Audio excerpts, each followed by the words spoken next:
نحمده ونصلي ونسلم على رسوله الكريم السلام علیکم ورحمۃ اللہ وبرکاتہ۔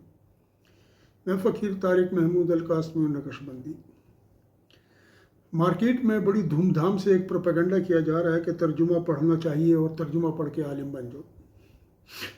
میں بہت حیران ہوں کہ یہ کون ہے جو یہ درس دے رہا ہے قرآن کا ترجمہ پڑھو۔ اور بھائی بات ایسی ہے کہ اگر قرآن ہی کا ترجمہ پڑھنا ہوتا اور اس سے ہی یہ چیز کرنی ہوتی پھر تو بہت آسان تھا۔ میں ڈاکٹر کی کتابیں پڑھ کے ڈاکٹر بن جاتا ہوں، کمپاؤنڈر کے پاس جا کے ڈرپ لگانا انجیکشن لگانا سیکھ لیتا ہوں، ٹھیک ہے جی، اور اس کے بعد میں اپنا کلینک کھول لیتا ہوں۔ میں بھی علمی کتابی ڈاکٹر بن گیا۔ کیا آپ مجھے قبول کریں گے؟ کیا میرے پاس پیشنٹ لے کر آئیں گے جب میں آپ کا علاج کروں گا؟ اور کیا حکومت پاکستان مجھے نہیں پکڑے گی کہ کیا فراڈ کر رہے ہو؟ تو جب یہ فراڈ ہے تو پھر دین کے معاملے میں علمی کتابی کیسے ہوا جا سکتا ہے؟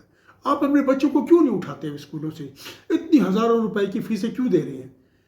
گھر میں کتابیں لا کر دیں نا، بس آپ کے بچے پڑھ لیں گے۔ جب آپ کا چھوٹا سا بچہ 4 سال کا خود نہیں پڑھ سکتا نا، استاد چاہیے۔ اس طریقے سے 18 سال کا اور 25 سال کا بچہ بھی خود نہیں پڑھ سکتا۔ علم حاصل کرنے کے لیے استاد کی ضرورت ہے۔ میں آپ کو اس دور میں لے کر جاؤں گا کہ نبی پاک صلی اللہ علیہ وسلم دنیا سے تشریف لے جا چکے ہیں اور ان کے صحابی بیٹھے ہوئے ہیں، اور ایک تابعی ہیں، ان کا نام ہے یزید الفقیر۔ اب بات ایسی ہے کہ یہ جو یزید الفقیر صاحب ہیں یہ تابعی ہیں۔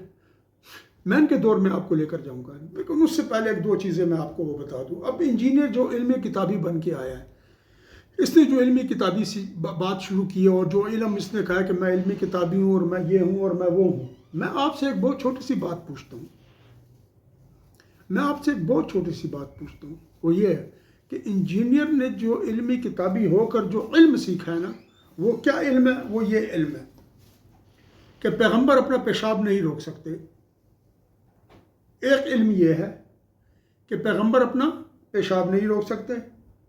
اچھا، دوسرے کیا ہے جی؟ بابا کوئی شے نہیں ہے، فرشتے کوئی شے نہیں ہے، ٹھیک ہے جی۔ آگے کیا کہتا ہے؟ ایک بہت بڑے عالم ہیں امام قدوری رحمۃ اللہ تعالیٰ علیہ، اہل سنت والجماعت کے۔ انہوں نے کئی کتابیں لکھی ہیں، وہ بہت بڑے عالم ہیں۔ انہوں نے ایک کتاب لکھی ہے قدوری شریف، اور ان کا نام جو ہے نا امام قدوری ہے، نام تو بہت بڑا ان کا۔ میں صرف وہ بتا رہا ہوں کہ جو اس نے ان کو کہا کہ امام قطوری، اور پھر کہتا ہے قطوری ہماری زبان میں کتے کو بولتے ہیں۔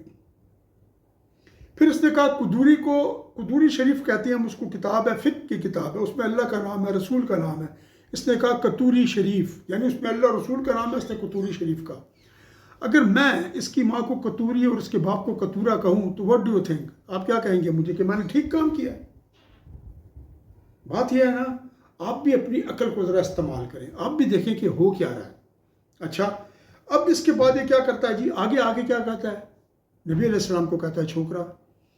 قادیانیوں کو کہتا ہے کہ قادیانیوں کے وضو کے اعضاء قیامت کے روز چمکیں گے۔ مطلب یہ ہے کہ اس نے قادیانیوں کے پیغمبر پر ایمان لے آیا ہے، ٹھیک جی۔ اچھا، اب یہ چیز جو ہو گئی، پھر اس نے ایک اور فتویٰ دیا۔ وہ فتویٰ یہ دیا کہ ماموں اپنی بھانجی کی بیٹی سے نکاح کر سکتا ہے اور چچا اپنی بھتیجی کی بیٹی سے نکاح کر سکتا ہے۔ پتہ نہیں اس نے کوئی اس طرح کا قصہ تو نہیں کیا ہوا، لیکن بہرحال اس کے ماموں نے کوئی اپنی بھتیجی سے تو کہیں نکاح نہیں کیا۔ یہ وہ علمی کتابی ہے، یہ وہ کیا ہے؟ علمی کتابی ہے۔ اس کے اور بڑے قصے ہیں جی، وہ آپ کو پتہ ہوگا۔ اب میں آپ کو بات بتاتا ہوں کہ یہ علمی کتابی کا شعور ہے۔ علمی کتابی اگر یہی ہے نا تو اللہ تعالیٰ ہمیں اس سے محفوظ رکھیں۔ اب کہنے کا مطلب یہ کہ جو آج علمی کتابی یہاں موجود ہے اور جس طریقے سے لوگوں کو گمراہ کرنا ہے علمی کتابی کہہ کر، اور پھر اس نے ایک اور قصہ بھی کیا تھا، ہاں مجھے وہ یاد آ گیا، کہ اپنے پیغمبر کو گالی دو میں تمہیں اور پیسے دیتا ہوں۔ نبی پاک صلی اللہ علیہ وسلم کو گالیاں دلوا رہا تھا، کہتا ہے یہ ایک وہ ایکسپیریمنٹ ہے، سوشل ایکسپیریمنٹ ہے۔ نبی علیہ السلام پر کوئی سوشل ایکسپیریمنٹ کرتا ہے؟ اصل میں ایک قادیانی ہے، قادیانیت پھیلانے آیا ہے اور پکا کافر ہے۔ اس کے ماں باپ بھی کافر ہیں۔ لعنت ایسے ماں باپ پر جنہوں نے یہ تربیت کی ہے اپنی اولاد کی۔ بہرحال جو تابعی ہیں ان کا نام ہے یزید الفقیر. اب ان کا میں آپ کو قصہ سناتا ہوں، ان کی بات میں آپ کے آگے رکھتا ہوں، ٹھیک ہے جی. اور وہ جو ہے نا حدیث کا نمبر ہے 473 473 صحیح مسلم، ٹھیک ہے نا جی. اور یہ حدیث کا نمبر ہو گیا. اب آئیں جی فقیر جو ہے نا، یہ تابعی جو ہیں، جو یزید الفقیر تابعی، یہ کہتے ہیں کہ میرے دل میں خوارج کے حوالے سے بڑی عجیب و غریب بات میرے دل میں داخل ہو گئی، ٹھیک. اور خوارج جو ہے نا یہ وہ فرقہ ہے، بدعتی فرقہ ہے، جو کہ اہل اسلام کے لیے ایک مسئلہ بنا ہوا ہے. یہ کیا کرتی ہیں، ان کے عقائد کی ہیں. یہ کیا کرتی ہیں، نمبر ایک یہ کرتے ہیں کہ مسلمانوں کو کافر قرار دیتے ہیں، اور مسلمانوں کو قتل کرنے سے بھی باز نہیں آتے. دہشت گردی کی بہت بڑی لہر گزر چکی ہے اس دنیا میں، ان میں میجارٹی یہی لوگ تھے.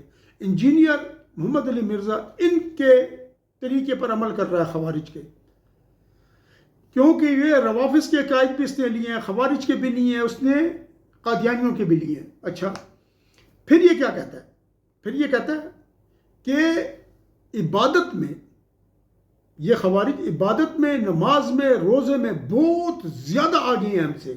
نبی علیہ السلام فرمایا تھا کہ جب تم ان کی نمازوں کو دیکھو گے، ان کے قرآن پڑھنے کو دیکھو گے، ان کے روزوں کو دیکھو گے، تم سے اپنی عبادتیں بھول جائیں گی.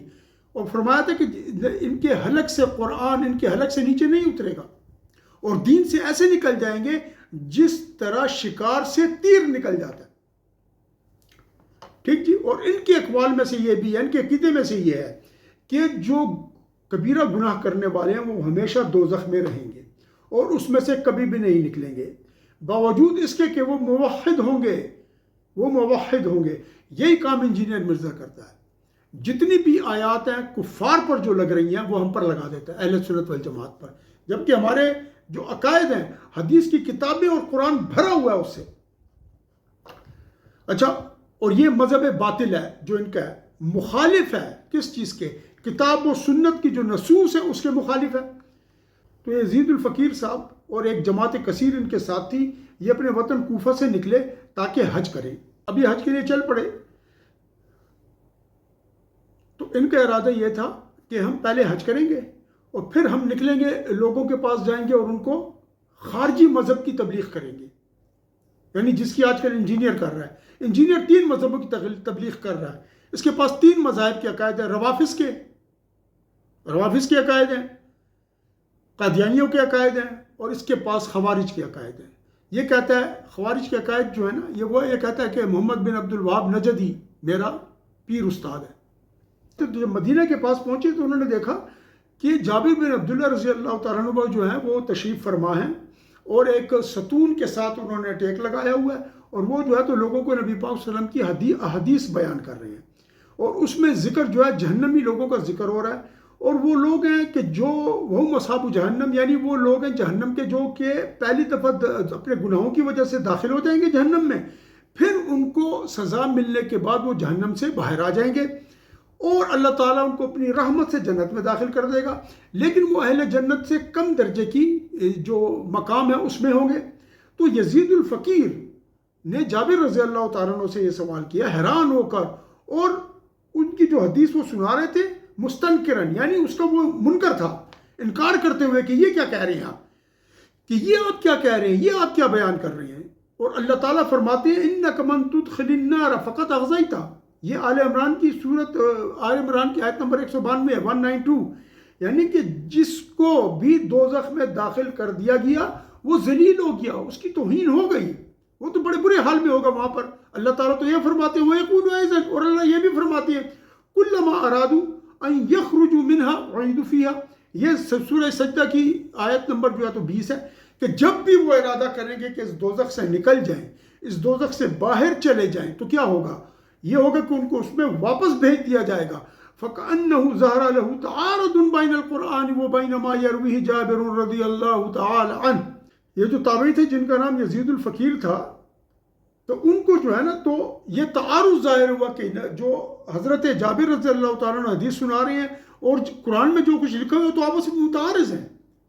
وہ کہہ رہے ہیں کہ مسلمان سزا بھگت کر، جو مومن ہیں سزا بھگت کر جنت میں چلے جائیں گے، اور ان کے پاس جو حدیث ہے اس میں تو یہ لکھا ہوا ہے، جو قرآن کی آیت ہے اس میں 2 آیتیں انہوں نے سنائی کہ جس میں لکھا ہے کہ بالکل نہیں جائیں گے، ان کو تو واپس بھیج دیا جائے گا۔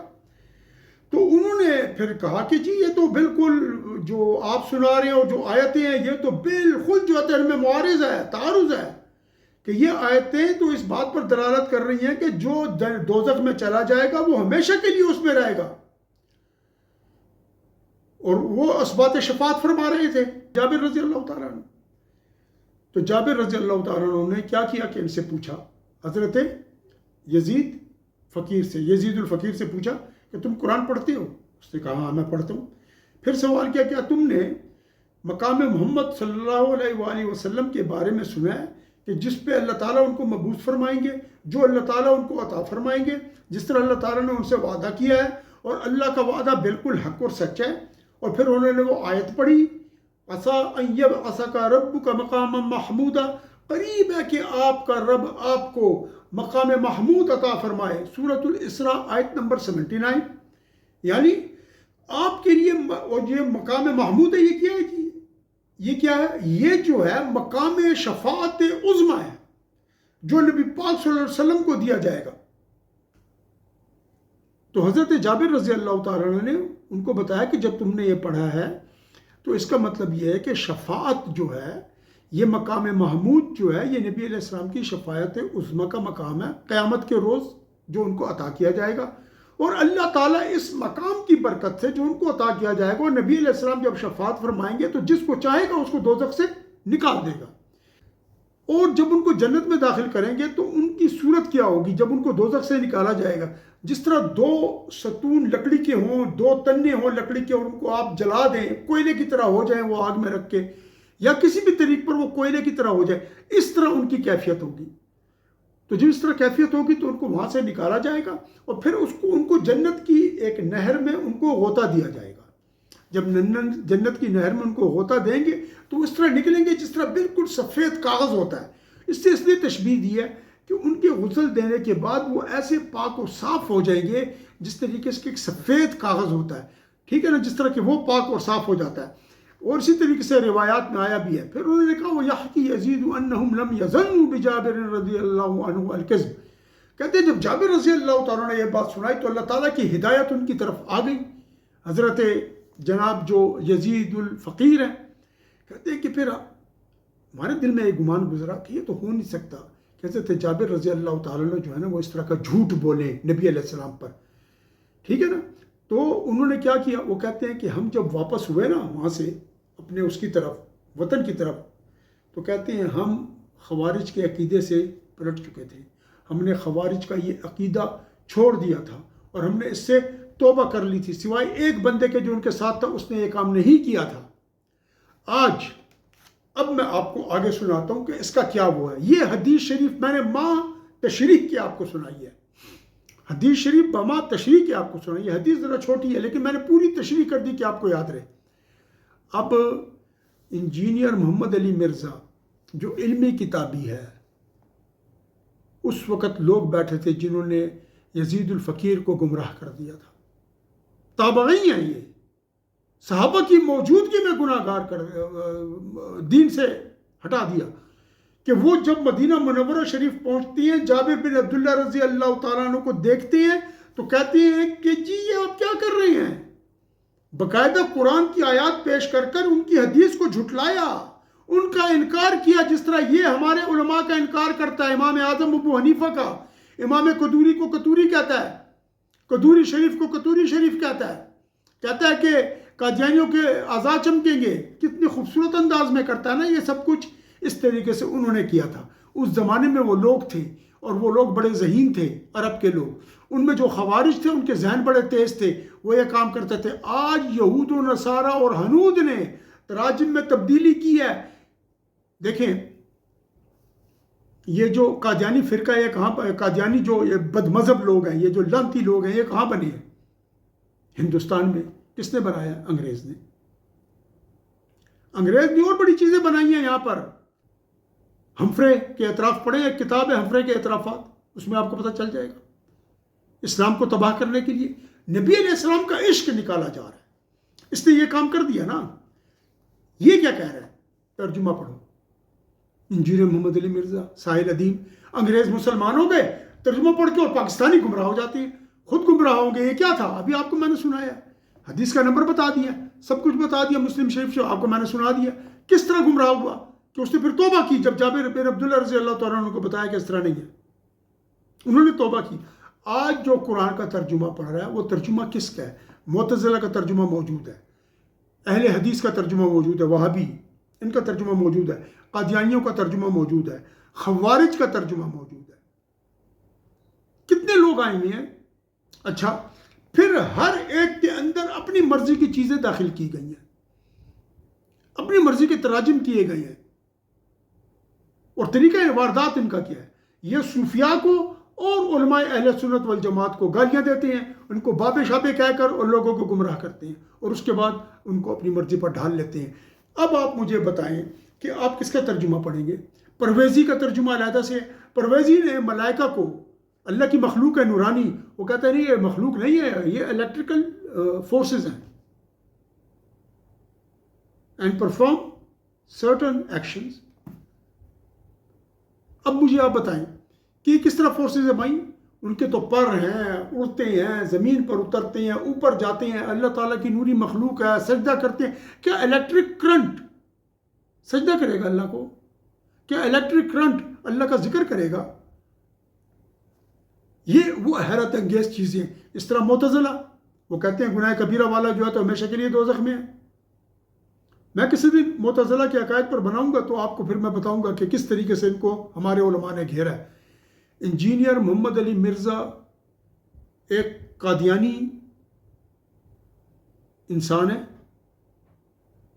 اور یہ مذہب کو بگاڑنے کے لیے ہر چیز کو وہ کرتا ہے. توہین رسالت کا بدترین مجرم ہے. اس نے نبی علیہ السلام کو اور پیغمبروں کو، اس نے پیغمبروں کو کہا ہے کہ پیغمبر اپنا پیشاب نہیں روک سکتے. یہ کہتا ہے اللہ کے سامنے پیغمبر کوئی شے ہی نہیں ہے. اگر پیغمبر اللہ کے سامنے شے نہیں ہے تو اللہ تعالیٰ نے ان کو کیوں بھیجا ہے دنیا میں لوگوں کو ہدایت کا راستہ دکھانے کے لیے؟ اور اللہ تعالیٰ کہتا ہے کہ جنہوں نے میرے پیغمبروں کو قتل کیا، اذیت پہنچائی، ایذا دی، ان کے لیے بڑا برا انجام ہے. اور اللہ تعالیٰ فرماتے ہیں جو کہ میکائیل علیہ السلام کو، جبرائیل علیہ السلام کو دشمن ہے، فَإِنَّ اللَّهَ عَدُوٌّ لِّلْكَافِرِينَ، تو بے شک اللہ تعالیٰ جو ہے وہ کافروں کا دشمن ہے. کیسے اس کی جو ہے تو ان حضرات کی، ان قابل قدر شخصیات کی، ان نیک پرہیزگار لوگوں کی کیسے جو ہے تو اللہ کے نزدیک قدر و منزلت نہیں ہے. دیکھیں، میں نے آپ کو بتا دیا کوئی آدمی علمی کتابی نہیں بن سکتا، ورنہ تو پھر میں ڈاکٹر بن جاؤں، آپ انجینئر بن جائیں، بس جو اس کی جو مرضی آئے کرے، علمی کتابی بن جائے. نہیں بن سکتا. یہ دین کا علم ہے. ایک آدمی علمی کتابی، میں علمی کتابی بن جاؤں ڈاکٹر، میرے سے ایک پیشنٹ مر جائے گا، دفن کر دیں گے، لیکن ایمان تو سلامت لے جائے گا نا. میں اس کے جسم کو خراب کر رہا ہوں، میں اس کے ایمان کو تو خراب نہیں کر رہا. انجینئر محمد علی مرزا، ساحل ادیم، یہ لوگوں کے ایمان خراب کر رہے ہیں کہ مرنے کے بعد جہاں پر آپ کو کچھ ملنا ہے وہ جگہ آپ سے برباد کر رہے ہیں. تکبر سے بھرے یہ لوگ ہیں. ان کی شکلوں پر آپ کو لعنت نظر نہیں آتی؟ بہت غور سے دیکھیں. اللہ آپ کا حامی و ناصر ہو، اللہ ہمارا حامی و ناصر ہو. آخر دعوانا ان الحمد للہ رب العالمین، صلی اللہ تعالی علی خیر خلقہ و نور عرشہ محمد وعلی آلہ و اصحابہ اجمعین برحمتک یا ارحم الراحمین.